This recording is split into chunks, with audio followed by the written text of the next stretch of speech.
الحمد لله رب العالمين بارئ الخلائق أجمعين، والصلاة والسلام على جميع الأنبياء والمرسلين، سيما من سمي في الآفاق بأحمد وفي الأرض بأبي القاسم محمد.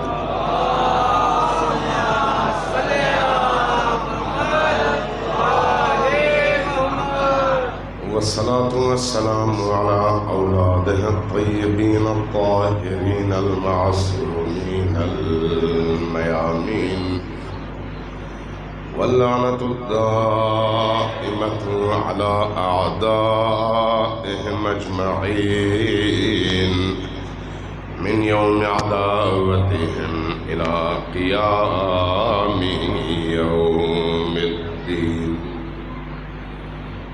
أما بعد، فقد قال رسول الله صلى الله عليه وآله وسلم: إن لقتل الحسين حرارة في قلوب المؤمنين لا تبرد أبدا. صلوات محمد وعلى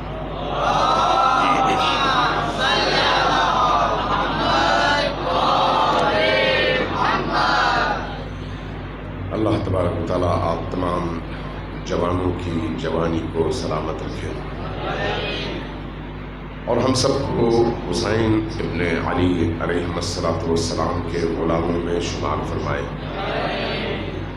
آپ کا یہ عشق، آپ کی یہ محبتیں، آپ کی یہ مودت اور حسین ابن علی علیہ السلام کی نسبت سے آپ کی یہ دیوانگی اللہ تبارک و تعالیٰ کی اس کائنات میں آپ پر سب سے بڑی عطا ہے.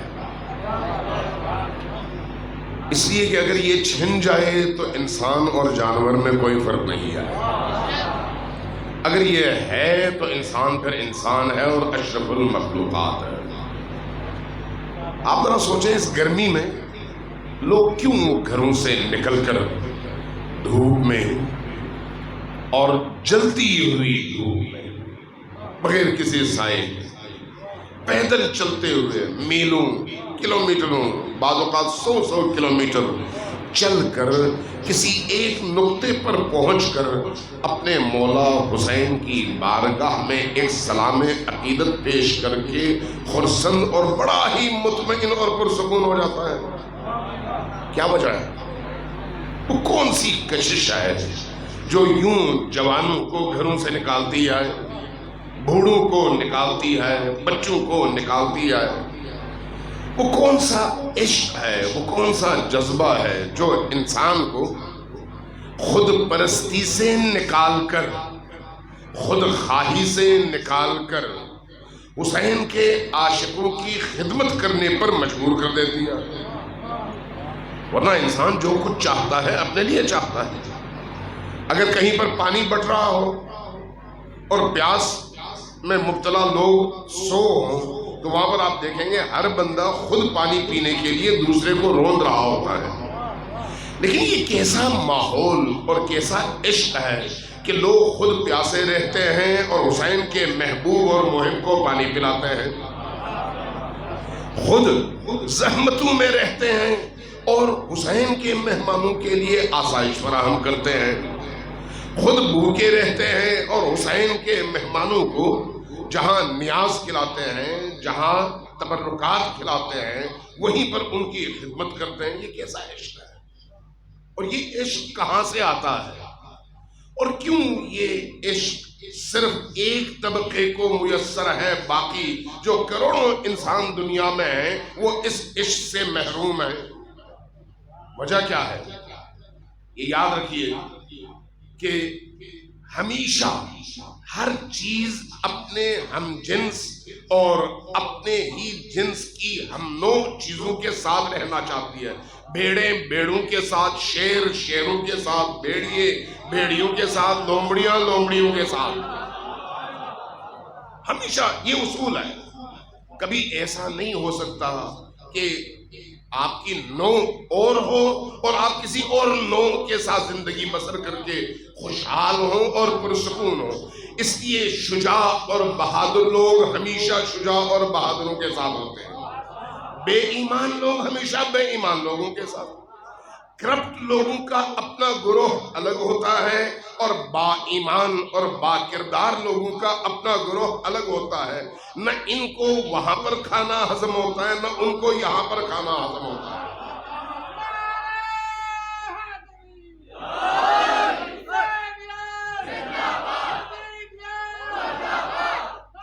ان ایام میں یہ ایک امتحان گاہ ہے، میعاد گاہ ہے. میعاد گاہ، میعاد گاہ کس کو کہتے ہیں؟ جہاں پر انسان نے کسی سے وعدہ کیا ہو کہ میں نے آ کر وہاں پر تم سے ملنا ہے. آج ایک زمانہ تھا صرف عراق کے اندر مشی ہوتی تھی. آج پورے پاکستان میں ہر شہر، ہر قصبہ، ہر شہر میں مشی ہوتی ہے. یہ مشی کیا ہے؟ کیا صرف پیدل چلنا ہے، ایکسرسائز ہے، یا اپنی بھڑاس نکالنا ہے، بوریت ختم کرنا ہے، یا ایک جنون ہے، عشق ہے، تحرک ہے، معرفت ہے اور منزل کا تعین ہے، اور اس منزل کی طرف ان تمام لوگوں نے ساتھ چلنا ہے جن کا خون آپس میں ملتا ہے. غور کیجئے گا اس بات پر. میں اپنے علماء، اپنے بزرگ، اپنے رہنما، اپنے راہبر اور تاریخ کے بڑے بڑے کرداروں کو جب دیکھتا ہوں تو اللہ کے سامنے جی چاہتا ہے ہمیشہ سجدہ ریز رہوں کہ مجھے اور آپ کو اس نے ایک ایسے مکتب میں پیدا کیا جس مکتب کی امامت یا علی اور آل علی جیسی ہستیوں کو عطا کی اور ہمیں ان کا غلام بنایا، یا پھر ان کے سلسلے کے بعد پاکیزہ ترین نسلوں میں سے پاکیزہ ترین اور باعمل ترین علماء، بابصیرت ترین علماء، بامعرفت ترین علماء نے اپنے ان ائمہ کی نیابت میں امت کو جوڑے بھی رکھا اور رہنمائی بھی کی. جتنا شکر ادا کیا جائے کم ہے. اس حوالے سے مجھے رات میں نے کہیں پر دوستوں میں بیٹھ کر تذکرہ کیا. 54 سال پہلے، کتنے؟ 54 یعنی 54 ایئرز. 54 سال پہلے کی ایک تقریر میں نے سنی. کس کی؟ رہبر معظم انقلاب حضرت آیت اللہ خامنائی کی. کتنے سال پہلے؟ 54 سال پہلے. میں اس بصیرت کو دیکھتا ہوں. ذرا دیکھیے اللہ کا کتنا شکر ادا کرنا چاہیے کہ ہمیں فضل الرحمان جیسے، سمیع الحق جیسے ایسے راہبر نہیں دیے. اگر ہمیں دیے تو سید علی خامنائی جیسے اور سید علی سیستانی جیسے پاکیزہ ترین راہبر، پاکیزہ ترین. 2 واقعات میں عرض کروں گا، اس سے آپ کو اندازہ ہو جائے گا کہ ہمارے ان 40 کے اجتماعات کی معنویت کیا ہے، ان عزاداریوں کی معنویت کیا ہے. میرے ایک دوست ہیں، خود مجتہد ہیں، درس خارج پڑھاتے ہیں. انہوں نے یہ واقعہ مجھے سنایا کہ صدام کا دور تھا، وہ گئے عراق زیارات کے لیے اور ان کی خواہش تھی کہ کسی طرح سے آیت اللہ العظمیٰ سیستانی سے ملاقات ہو جائے. لیکن جیسے ہی بندہ ایئرپورٹ پہ اترتا تھا ویسے ہی بعض پارٹی کے افراد کو گورنمنٹ کی طرف سے اس کے نکیر اور منکر کے طور پر ساتھ ملا دیا جاتا تھا. اب وہ اپنی مرضی سے کہیں نہیں جا سکتا تھا، صرف زیارتوں پہ جاتا، عام پبلک سے ملاقات نہیں ہو سکتی.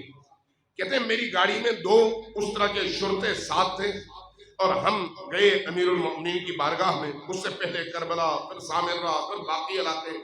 جب نجف پہنچے تو نجف پہنچ کر جب حرم میں داخل ہوئے تو ان دونوں سے کہا کہ بھئی تم بھی صبح سے اب تک تھکے ہوئے ہو، تم لوگ آرام کرو، جب میں حرم میں اپنی زیارتیں کر لوں تو اس کے بعد نکلوں گا، تمہیں اٹھا دوں گا تاکہ ہم پھر ساتھ میں ایئرپورٹ جا سکیں اور میں واپس جا سکوں. انہوں نے کہا ٹھیک ہے. جا کر ایک ایوان میں سو گئے. یہ بزرگوار سید ہیں، میرے بڑے اچھے دوست ہیں. کہنے لگے میں چلا گیا امیر المومنین کی بارگاہ میں، زیارت کی. زیارت کرنے کے بعد میں نے ان سے عرض کیا کہ مولا میری بڑی شدید آرزو ہے آیت اللہ سیستانی کی زیارت کی، مجھے یہ توفیق دیں کہ میں ان کی زیارت کر سکوں۔ یہ دعا کی اور حرم سے نکلا اور خاموشی کے ساتھ اس شارع رسول میں آیا، اس گلی میں جہاں پر آیت اللہ العظمیٰ سیستانی کا گھر ہے۔ اور وہ دور ایسا تھا وہاں پر کوئی ہوتا نہیں تھا، بڑا ہی رش کم اور ویرانہ تھا، بہت کم لوگ، آج کی طرح کے اس طرح کے اجتماعات کا تصور بھی نہیں تھا۔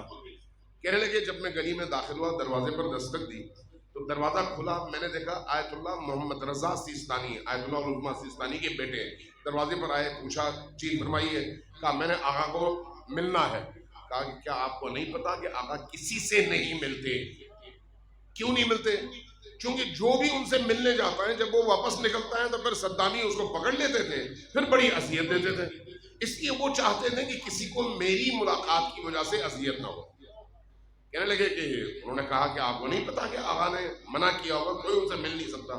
کہا نہیں، میں ملنے ہی آیا ہوں، میں نے ہر صورت میں ملنا ہے۔ جیسے ہی میرا یہ مکالمہ جاری تھا، اندر سے کمرے کے دروازے پر آیت اللہ العظمیٰ سیستانی خود تشریف لائے اور بیٹے سے کہا بیٹا ان کو اجازت دو، یہ آ جائیں۔ کہتے ہیں میں اندر داخل ہوا، ذرا تصور کیجئے، کہتے ہیں میں اندر داخل ہوا، جا کے ان سے ہاتھ ملایا، چوما، ان کے ہاتھوں کا بوسہ دیا۔ انہوں نے میری طرف دیکھ کر کہا کہ تم نے مجھ سے ملنے کے لیے امیر المؤمنین کی سفارش کیوں کروائی؟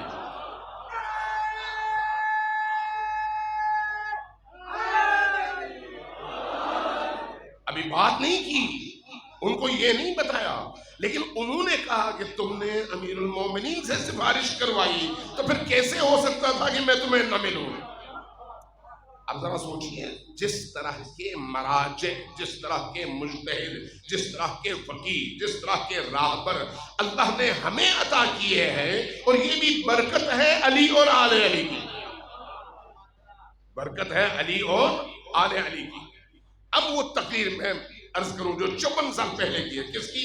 آیت اللہ العظمیٰ خامنہی کی، 54 سال پہلے، جب وہ خود بھی زیادہ سے زیادہ 30 سال کے جوان ہوں گے، 32 سال کے جوان ہوں گے اس وقت، لیکن بصیرت دیکھیے، انہوں نے اس تقریر میں کہا کہ امیر المؤمنین کے بعد، امام حسن کے بعد، امام حسین کے بعد شیعہ جو اہل البیت کے ماننے والے تھے، جو اہل البیت سے اٹیچ تھے، جو اہل البیت سے عشق رکھتے تھے، وہ دنیا میں منتشر ہو گئے، چونکہ ان کی جانوں کو خطرہ، ان کے مال کو خطرہ، ان کے گھروں کو خطرہ، کہیں پر بھی ان کو سکون سے بیٹھنے نہیں دیا جاتا تھا، لہذا وہ ہجرت کرنے پر مجبور تھے۔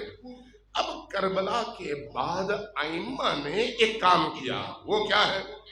ہر سال ایک نقطے کا انتخاب کرتے کہ اس نقطے پر جتنے بھی علی والے ہیں جمع ہو جائیں تاکہ ہم مل کر بیٹھ سکیں اور امت کی تقدیر کے حوالے سے، معاشرے کے نشیب و فراز کے حوالے سے، اجتماعی ذمہ داریوں کے حوالے سے سوچیں بھی اور فیصلہ بھی کریں۔ تو اس کے لیے کس مکان کا انتخاب ہوا، کس جگہ کا انتخاب ہوا اور کس دن کا انتخاب ہوا؟ فرمانے لگے مکان کربلا ہے، مکان کربلا، اور دن 40 حسینی۔ اس زمانے میں ائمہ اطہار پوری دنیا میں پھیلے ہوئے، منتشر اور گمنام تشیع کے اکابر کے لیے ایک میعاد گاہ انہوں نے بنا دی، اور اس میعاد گاہ کا نام کربلا ہے۔ کربلا میں حسین ابن علی کے حرم مقدس میں سب جمع ہوتے اور 40 کے دن جمع ہوتے، اور پھر سوچتے ہم نے کیسے اللہ کے دین، رسول اللہ کی سنت اور ائمہ کے مکتب کو دنیا تک پہنچانا ہے۔ اس زمانے میں کہنے لگے، اس کے بعد یہ سلسلہ جاری رہا کسی نہ کسی شکل میں، یہاں تک کہ ان اواخر میں جب عباسیوں کی حکومت آئی، ہر ایک نے روکنے کی کوشش کی لیکن روک نہیں پایا۔ آخر میں آ کر صدام کے دور میں، حسن البکر کے دور میں یہ سلسلہ بالکل ختم ہو گیا۔ تو وہ فرما رہے تھے کہ اب آئندہ آنے والے وقت میں وہ دن آئے گا۔ ذرا سوچیں، 54 سال پہلے وہ دن آئے گا جب صرف عراق سے نہیں پوری دنیا سے عاشقوں کے اس امام، امام حریت، امام شہداء، امام شجاعت، امام حمیت، امام غیرت، امام الشہداء حسین ابن علی کی قبر اطہر پر پوری دنیا سے آزاد، حر اور پاکیزہ لوگ آئیں گے اور اس کو اپنی میعاد گاہ بنا کر وہاں سے ایک نئی روح لے کر دنیا میں پھیریں گے اور حسینیت کا پرچم بلند کریں گے۔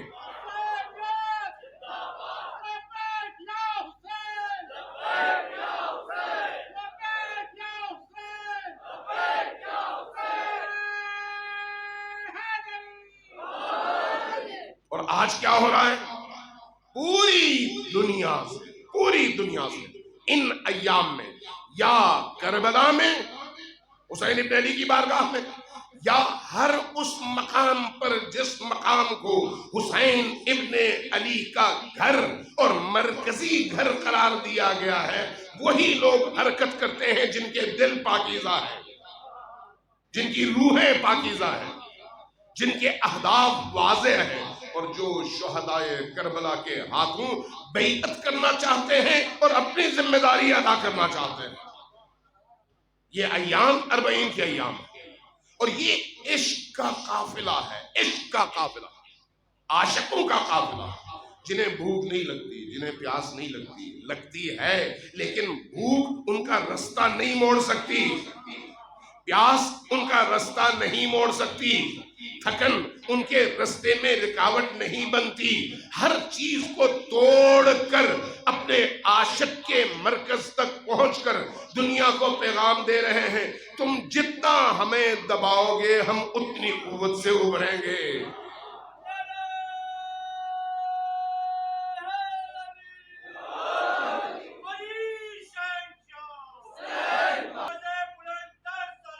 عزیزان گرامی، آپ جوانوں کے دل بڑے نورانی ہیں، آپ کے ان نورانی قلوب کو جس نے کھینچا ہے اس شخصیت کا نام حسین ابن علی ہے۔ ذرا سوچئے، مقناطیس دیکھیے آپ نے، مقناطیس کا کام کیا ہے؟ دھات کو اپنی طرف کھینچنا، ایسا ہی ہے نا؟ جو مقناطیس جتنی طاقتور ہوگی سامنے والے دھات کو اسی قوت کے ساتھ اپنی طرف کھینچے گی۔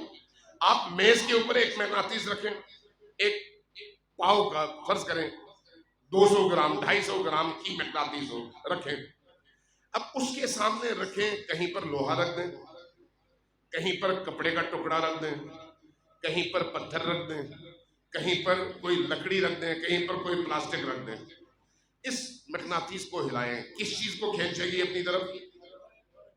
کس چیز کو؟ ذرا زور سے بولیں، لوہے کو۔ باقی چیزوں کو کیوں نہیں کھینچے گی؟ سوال یہ ہے کہ کیا مقناطیس میں کشش ختم ہو جاتی ہے باقی چیزوں کی نسبت؟ یا کشش ہے یا نہیں ہے؟ پھر کھینچتی کیوں نہیں آئی؟ مقناطیس میں ہے، اس چیز میں ظرف نہیں آئے، مقناطیس میں ہے، اس لیے جس بھی دھات اور جس بھی مخلوق میں اس مقناطیس کی کشش کو قبول کرنے کی صلاحیت موجود ہو وہی آتی ہے، مقناطیس سے چمٹتی ہے۔ علی اور آل علی بھی ایسے ہی ہیں، علی پاکیزگی ہے، علی طہارت ہے، علی معنویت ہے، علی کردار ہے، علی شجاعت ہے، علی حریت ہے، علی نور ہے۔ اس لیے علی اور آل علی کھینچتے سب کو ہیں، آتا وہی ہے جس کے اندر ظرف موجود ہے۔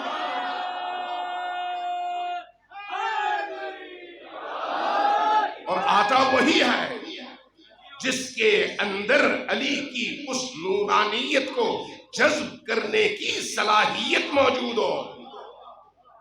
اور آپ وہ لوگ ہیں، آپ وہ لوگ ہیں، ذرا غور کیجئے، آپ نے اپنے آپ کو خود بنایا ہے؟ نہیں، کس نے بنایا ہے؟ اللہ تبارک و تعالیٰ نے۔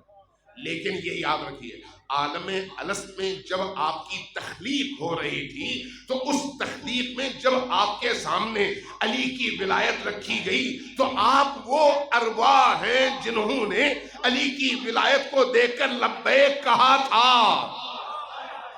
جنہوں نے وہاں پر کہا وہ یہاں پر علی سے جڑ گئے، جنہوں نے نہیں کہا بھٹکتے رہے. اس لیے یہ یاد رکھیے کہ یہ جو عزاداری سید الشہداء ہے، عزاداری شہداء کربلا ہے، یہ مجالس ہیں، یہ امام بارگاہیں ہیں، یہ ہماری عزاداریوں کے اجتماعات ہیں.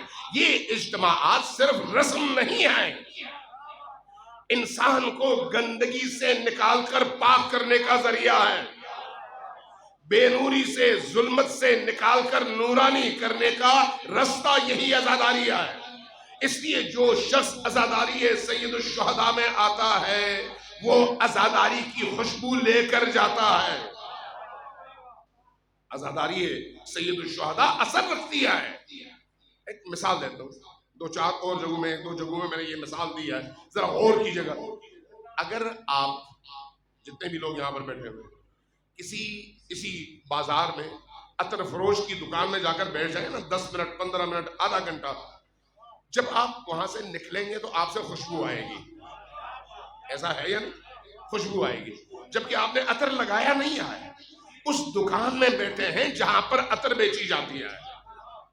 اس کے مقابلے میں آپ اگر صرف 10 منٹ 15 منٹ کسی چرسی کے ساتھ بیٹھ جائیں، کسی سگریٹ پینے والے کے ساتھ بیٹھ جائیں، جب وہاں سے اٹھ کر آئیں گے تو آپ سے سگریٹ یا چرس کی بو آ رہی ہوگی. حسین ابن علی کی مجلس حسینی خوشبو کا منبع ہے. جو اس مجلس میں دل سے آتا ہے اس پر حسین کا رنگ چڑھتا ہے. اور حسین کے رنگ کا مطلب کیا ہے؟ پاکیزگی. حسین کے رنگ کا مطلب کیا ہے؟ تقوی. حسین کے رنگ کا مطلب کیا ہے؟ عبودیت اور بندگی. حسین کے رنگ کا مطلب کیا ہے؟ شجاعت. حسین کے رنگ کا مطلب کیا ہے؟ کردار کی پاکیزگی اور کردار کی بلندی. حسین کے رنگ کا مطلب کیا ہے؟ زبان کی پاکیزگی، آنکھ کی پاکیزگی، کان کی پاکیزگی، پیٹ کی پاکیزگی، وجود کی پاکیزگی اور نورانیت. اور یہ نور انہی مجالس سے ملتا ہے. لہذا جو بھی حسین کی مجلس میں آتا ہے وہ نورانی ہو کر نکلتا ہے. جو شخص آتا ہے حسین کی مجلس میں کچھ دیر بیٹھتا ہے، ذکر حسین سنتا ہے، تو اس پر اثر کیا ہوتا ہے؟ حسین نور ہے یا نہیں؟ ہے یا نہیں؟ ہے. جب نور ہے، نور اگر آئینہ سامنے آ جائے تو آئینے کو نورانی بنا دیتا ہے. پتھر آئے تو وہ پتھر جذب نہیں کر سکتا، لیکن آئینہ جذب کرتا ہے. لہذا جب آپ آئینہ بن کر پاکیزہ ہو کر آتے ہیں تو حسین ابن علی سے حسین کی معنویت اور حسین کی نورانیت حاصل کر کے جاتے ہیں. لہذا ان مجالس کی قدر کریں. جب ان مجالس میں آئیں تو باوضو ہو کر آئیں. جب ان مجالس میں آئیں نا تو پاکیزہ ہو کر آئیں. جب ان مجالس میں آئیں تو اس طرح سے آئیں گویا آپ حسین کی بارگاہ میں حاضری کے لیے جا رہے ہیں، خود حسین دیکھ رہے ہیں. یہ نہ سوچیں کہ حسین صرف کربلا میں ہے، ایسا نہیں ہے. حسین صرف کربلا میں نہیں ہے. آج کا دور جو ہے کس امام کا دور ہے؟ جی ذرا اونچی آواز سے بولے نا. امام زمان کا دور ہے. امام مہدی آخر الزمان کی امامت کا دور ہے. ایسا ہی ہے. امام مہدی آخر الزمان کی امامت اور امام حسین کی امامت میں کیا فرق ہے؟ کوئی ہے فرق؟ نہیں ہے. وہ بھی اسی طرح امام، یہ بھی اسی طرح امام. امام زمان کو جب آپ سلام کرتے ہیں کب؟ روز جمعہ. روز جمعہ آپ مفاتی کھولیں، مفاتی میں ہر روز کے اعمال ہیں. جمعے کے اعمال امام زمان کی نسبت سے ہیں، ایک دعا اور ایک زیارت. جو زیارت ہے وہ صرف امام زمان کے لیے مخصوص ہے. اس زیارت میں آپ امام زمان کو مخاطب کر کے ایک جملہ کہتے ہیں. کیا کہتے ہیں؟ السلام علیک یا عین اللہ فی خلقہ. اے وہ ہستی جو مخلوق کے درمیان اللہ کی آنکھ ہے، اس آنکھ اور اس چشم خدا پر میرا سلام. کیا مطلب ہے اس کا؟ اللہ کی آنکھ، عین اللہ. عین اللہ کا کیا مطلب ہے؟ یعنی جس طرح خدا اپنے مخلوق کو اس کے دلوں کی تمام تر اس کے اسرار اور رازوں کے ساتھ ہر پل دیکھتا ہے، اسی طرح امام وقت بھی اللہ کی ولایت کی روشنی میں دیکھتا ہے اور جانتا ہے۔ مجھے وہ دیکھ رہا ہے، آپ کو وہ دیکھ رہا ہے۔ 2 منٹ بعد میں کیا بولوں گا مجھے نہیں پتا، لیکن اس کو پتا ہے۔ آپ 1 منٹ کے بعد کیا سوچ رہے ہوں گے آپ کو نہیں پتا، اس کو پتا ہے۔ ہم سے زیادہ ہمیں جانتا ہے۔ اگر امام زمان جانتے ہیں تو امام حسین بھی جانتے ہیں، امام حسین بھی دیکھ رہے ہیں۔ امام حسین کو جب آپ سلام کرتے ہیں، اس لیے روایت ہے رسول کریم سے بھی اور امام صادق علیہ السلام سے بھی۔ ایک بندہ جب امام صادق کی بارگاہ میں مدینہ حاضر ہوا، عراقی تھا، پوچھا، ذرا اونچی آواز سے صلوات بھیجیے محمد والے۔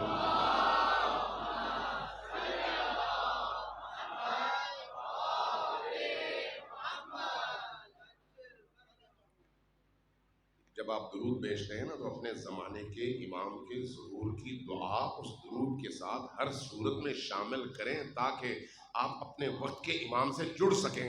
وَعَجِّلْ فَرَجَهُمْ کے ساتھ اونچی آواز سے درود بھیجیں محمد والے محمد۔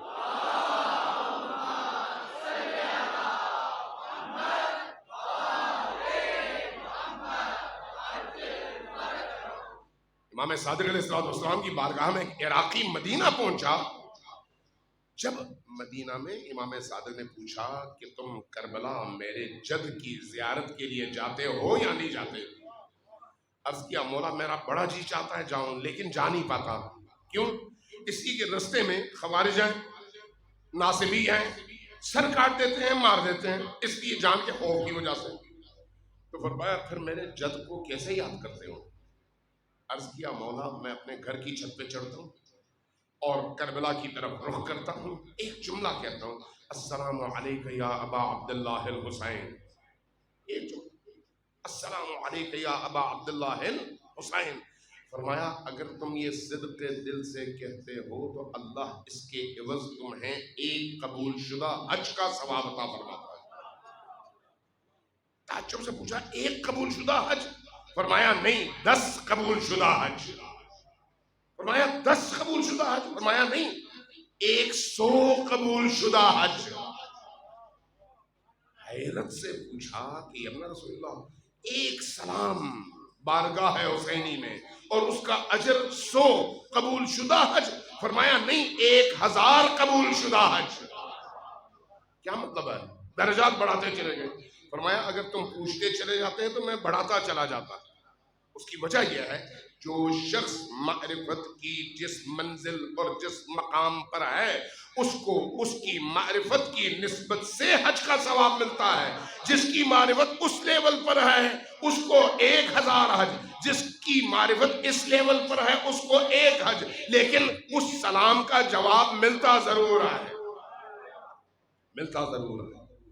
تو اس کے لیے کربلا جانا ضروری نہیں ہے۔ جو لوگ کربلا گئے وہ خوش قسمت ہیں، لیکن جو نہ جا سکے وہ یہاں پر آج اسی امام بارگاہ میں سڑکوں پر مشی کے دوران جلوس میں جا کر جب کربلا کی طرف رخ کر کے کہتے ہیں السلام علی الحسین وعلی علی ابن الحسین وعلی اولاد الحسین وعلی اصحاب الحسین، تو اس ایک جملے کے عوض اللہ اس کو وہ عطا کرتا ہے جس کا وہ سوچ بھی نہیں سکتا۔ یہ بارگاہ عطا کی بارگاہ ہے، عطا کی بارگاہ۔ لیکن شرط صرف یہ ہے کہ جو لوگ اس بارگاہ میں حاضر ہوتے ہیں وہ اپنے آپ کو صاف کر کے، پاک کر کے، طاہر کر کے آئیں اس بارگاہ میں۔ آپ سب جانتے ہیں نا کہ قرآن کریم نے کہا انما یرید اللہ لیذھب عنکم الرجس اہل البیت ویطہرکم تطہیرا۔ یعنی یہ پاک ذاتیں ہیں، یہ جو پاک ذاتیں ہیں نا ان پاک ذاتوں کے قریب نجس لوگ نہیں جا سکتے۔ توجہ ہے، نجس لوگ نہیں جا سکتے۔ اس نجاست کو پاک کر کے جانا ضروری ہے، اور نجاست بدن کا نہیں، نجاست روح کی ہوتی ہے۔ اس لیے روح میں دشمن علی کے لیے محبت نہ ہو۔ کہ دشمن علی کی محبت نجاست ہے، دشمن زہرا کی محبت نہ ہو، دشمن زہرا کی محبت نجاست ہے، دشمن خدا کی محبت نہ ہو، چونکہ یہ نجاست ہے۔ پاک ہو کر جب ہم اس بارگاہ میں حاضری دیتے ہیں تو اس پاکیزگی کے نتیجے میں ہمارے اندر کی نورانیت میں وہ اضافہ کر دیتے ہیں، ہمارا ہاتھ تھامتے ہیں اور ہمیں اپنے قافلے میں شریک کرتے ہیں۔ صلوات بھیجیے پر محمد و آل محمد۔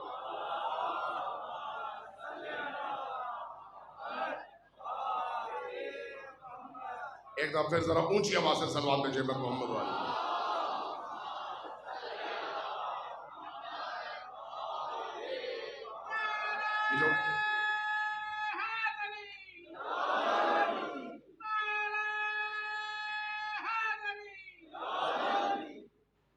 ائمہ اطہار رحمت خدا کا مظہر ہیں اس عالم میں چونکہ ٹائم کم ہے اس لیے صرف چند جملے عرض کروں گا، لیکن ہر جملے کے پیچھے پس منظر میں معارف کا ایک سمندر ہے، لیکن اس وقت بیان نہیں کر سکتا، ٹائم نہیں ہے۔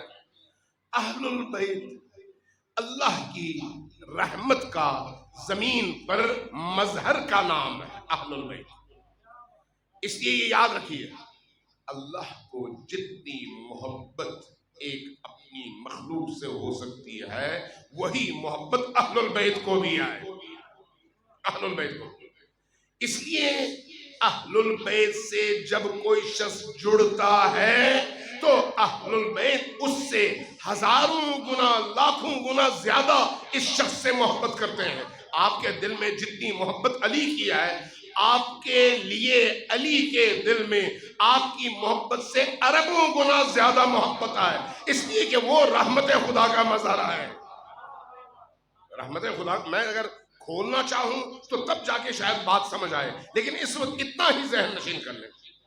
امیر المومنین خطبہ دے رہے تھے، جمعہ کا خطبہ، لوگ اسی طرح سے بیٹھے ہوئے تھے، اچانک آپ کی نظر پڑی ایک جوان پر، اس کو چکر آ گیا، گر گیا، باقی نمازیوں نے اس کو اٹھایا، نماز جمعہ سے نکالا اور لے گئے۔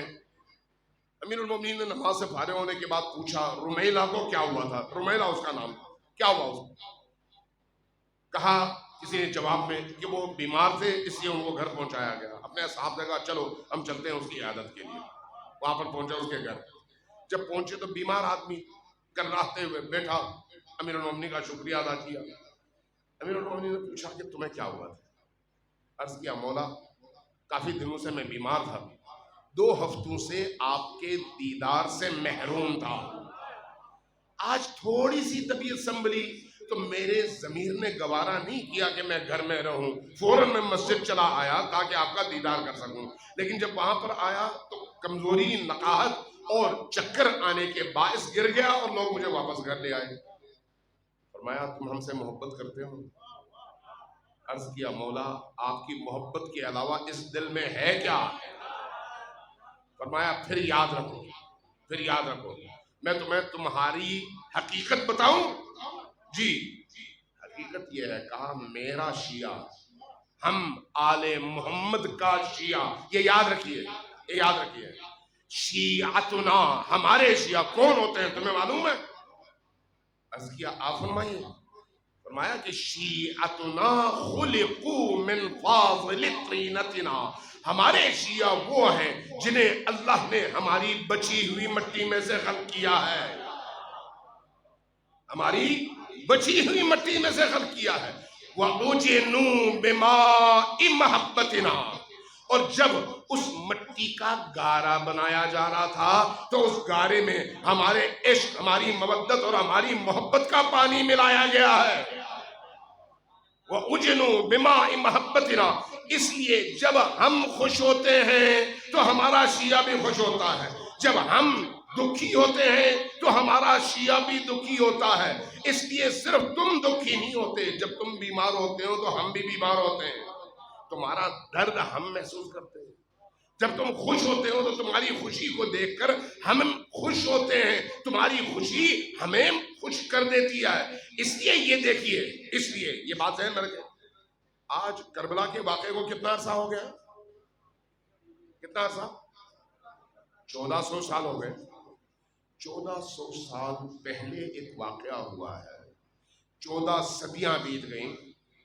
50 60 70 80 90 100 نسلیں گزر گئیں. لیکن یہ کیسا غم ہے کہ 61 ہجری کا غم آج بھی تازہ ہے، اور جس کے دل میں علی اور آل علی کی ولایت ہے، جیسے ہی وہ اس غم کا کوئی تذکرہ سنتا ہے سر جھکتا ہے، بلک بلک کر رونے لگتا ہے. کیا ہے یہ؟ اس کی وجہ کیا ہے؟ وہی نور اہل البیت، پاکیزگی، اور وہ جو ہمارے روح کا رشتہ علی اور آل علی کے ساتھ ہے، یہ وہی رشتہ ہے جس کی وجہ سے 1400 سال گزر گئے، غم تازہ ہے. آپ کے گھروں میں کئی ایسے لوگ دنیا سے جا چکے ہوں گے، کسی کا باپ، کسی کی والدہ، کسی کی بہن، کسی کا بیٹا. کتنی دیر روئے ہوں گے؟ 1 دن 2 دن 3 دن 4 دن. سال بعد آپ رونا چاہیں بھی تو رونا نہیں آتا، زور لگا لیں نہیں رو پاتے. لیکن یہ کیسا غم ہے حسین ابن علی کا. 1400 برس گزر گئے، آج بھی روز جب تذکرہ ہو فوراً انسان بے اختیار رونے لگتا ہے. کل ایک ویڈیو مجھے ملی، عراق سے کسی نے بھجوائی. کل وہاں پر 19 سفر کی تاریخ تھی، اور 19 سفر کے شام کے موقع پر چونکہ قافلے سارے کے سارے کربلا پہنچ چکے ہوتے ہیں اور گزر چکے ہوتے ہیں، پیچھے موقف اور سڑکیں خالی ہو جاتی ہیں. ایک ویڈیو تھی، مجھے نہیں پتا آپ لوگوں کو ملی ہے یا نہیں. ویڈیو میں دیکھ رہا تھا کہ جب وہ خیمے سمیٹ رہے تھے، خیمے سمیٹتے سمیٹتے بلک بلک کر رو رہے تھے. یہ کیسا گریہ ہے؟ حسین پر نہیں، حسین کے زائرین پر. کس بات پر رونا؟ کہ اے میرے مولا حسین، آپ کے زائر آئے تھے، ہمیں ایک توفیق ملی تھی، ہم ان کی خدمت کر رہے تھے، زائر گزر گئے، ہم خالی رہ گئے. اور اس دکھ میں بچہ بھی رو رہا ہے، بڑا بھی رو رہا ہے، جوان بھی رو رہا ہے، بوڑھا بھی رو رہا ہے. یہ کیسا عشق ہے؟ یہ کیسی نورانیت ہے؟ یہ کیسا درد ہے جو اتنا میٹھا ہے کہ حسین ابن علی پر روتے ہوئے دکھ نہیں ہوتا، ایمان میں اضافہ ہوتا ہے. آنکھوں سے اشک بہتے ہیں لیکن دل نورانی ہوتا چلا جاتا ہے. ذرا چلیں کربلا چلتے ہیں، دیکھتے ہیں آل حسین پر کیا بیتی، کیا بیتی. یہ ایام شہداء کے نہیں بلکہ اسرا کے ایام ہیں، ان مظلوم بہنوں کے ایام ہیں جن کی چادریں چھینی گئی ہیں، ان مظلوم بچوں کے ایام ہیں جن کو کوفہ سے شام تک اور کربلا سے کوفہ تک ہر روز اور ہر پل اذیتوں سے گزرنا پڑا. ذرا سوچئے کہ کربلا میں عصر عاشور تمام شہداء ایک ہی دفعہ اپنا سر کٹا کر شہید ہو کر چلے گئے، لیکن یہ جو باقی بچے ان پر کون کون سے ستم ہیں جو نہیں ڈھائے گئے. اب میں ایک جملہ عرض کروں، کربلا کے شہداء ایک دفعہ شہید ہوئے، لیکن یہ جو اسیر مخدرات عصمت و طہارت اور علی کی بیٹیاں ہیں نا، یہ ہر روز مرتی بھی تھیں اور زندہ بھی ہوتی تھیں، ہر روز قتل ہوتی تھی اور زندہ ہوتی تھی. جب چادر چھن جائے تو موت سے زیادہ سخت ہے، جب نگاہوں کے سامنے تماچے مارے جائیں تو موت سے زیادہ سخت ہے، جب حجاب چھینا جائے تو موت سے زیادہ سخت ہے. اس لیے ہم دیکھتے ہیں کہ سید الساجدین نے جب پوچھا گیا کہ ابن رسول اللہ آپ پر سب سے زیادہ سخت مقام کون سا تھا، کیا فرمایا؟ الشام الشام الشام. لیکن یہ جو قافلہ ہے، اس قافلے میں ایک ننھی سی بچی ہے، ایک ننھی سی بچی. امیر میں مسلم راوی ہے، وہ کہتا ہے کہ جب کربلا کا واقعہ گزر گیا تو اس کے بعد میں نے دیکھا خیمے جلائے گئے. جب خیمے جلے تو ننھے ننھے بچے خیموں سے روتے ہوئے باہر آئے. کوئی اپنے بابا کو پکار رہا تھا، کوئی اپنے بھائی کو پکار رہا تھا. چھوٹے چھوٹے بچے تھے، روتے تھے اور باہر آ رہے تھے. اس اسنا میں کہتے ہیں کہ خواتین باہر آئیں، مخدرات عصمت و طہارت باہر آئیں، بی بی کی بیٹیاں باہر آئیں. زینب سلام اللہ علیہا کو میں نے دیکھا. دیکھا ایک خیمے سے باہر آ رہی ہیں، پھر اندر جا رہی ہیں، پھر آ رہی ہیں، پھر جا رہی ہیں۔ میں نے پوچھا یہ کون ہے جو بھاگ نہیں رہی؟ جواب ملا یہ علی کی بیٹی ہے، زینب کبریٰ ہے۔ میں نے پوچھا بھاگ کیوں نہیں رہی؟ جواب ملا کہ اندر سید الساجدین غشی کی کیفیت میں ہے، چھوڑ کر جا نہیں سکتی، اٹھا کر باہر لا نہیں سکتی۔ تاریخ نے لکھا ہے، حمید نقل کرتا ہے، کئی خواتین نے مل کر سید الساجدین کو باہر نکالا، جیسے ہی یہ باہر آئے ویسے ہی وہ خیمہ بھی جل گیا۔ اب حمید کہتا ہے میں نے دیکھا منظر عجیب ہے، کربلا تاریک ہے اور اگر روشنی ہے تو جلتے خیموں کی روشنی ہے۔ اس جلتے خیموں کی روشنی میں نے کیا دیکھا؟ چھوٹے چھوٹے معصوم بچے روتے ہوئے اس تاریکی میں بکھر گئے۔ اس اسنا میں نے ایک بچی کو دیکھا، اس کے دامن پر آگ لگی ہوئی تھی، اس کا رخسار سیاہ ہو چکا تھا، کان کی بالیاں، کان کی لو پھٹی ہوئی تھی اور سر اور بدن زخمی تھا۔ میں نے جب اس کا دامن جلتا دیکھا بھاگ کر گیا دامن کی آگ بجھاؤں۔ بچی نے مجھے آتے دیکھا، ڈر کر بھاگ گئی۔ میں آگے سے گیا، بچی کو روکا، اس کے دامن کی آگ بجھائی۔ جیسے ہی دامن کی آگ بجھائی بچی نے مجھے بڑی عجیب نگاہوں سے دیکھا اور کہا کہ کربلا میں اب تک جتنے بھی لوگ آئے یہ مار رہے تھے، قتل کر رہے تھے، لوٹ رہے تھے، تم پہلے شخص ہو جو آگ بجھانے آئے ہو۔ میں نے پوچھا بیٹی یہ تمہارے چہرے کو کیا ہوا؟ کہا ان ظالموں نے اتنے تمانچے مارے، اتنے تمانچے مارے کہ میرے رخسار سیاہ ہو گئے۔ میں نے پوچھا بیٹا تمہارا بدن زخمی ہے؟ کہا کہ انہوں نے جب ہماری چادریں اور ہمارے مقنعے چھیننے چاہے، نیزے استعمال کیے، نیزے کی انیاں استعمال کی، میرا بدن زخمی ہو گیا۔ میں نے پوچھا بیٹی یہ تمہارے کان کی لو پھٹی ہوئی ہے، خون دس رہا ہے۔ کہا میرے بابا نے مجھے بالیاں پہنائی تھی، ان ظالموں نے اس زور سے کھینچی کہ بالیاں تو اٹھا کر لے گئے لیکن میرے کان کی لو پھٹ گئی اور خون رس رہا ہے۔ جب میں نے یہ سنا تو میں نے کہا بیٹی تم ہو کون جو اس عمر میں اتنی مظلومہ ہو؟ کہا نہیں پہچانا، میں حسین ابن علی کی وہ بیٹی ہوں جو حسین کے سینے پر سوتی تھی۔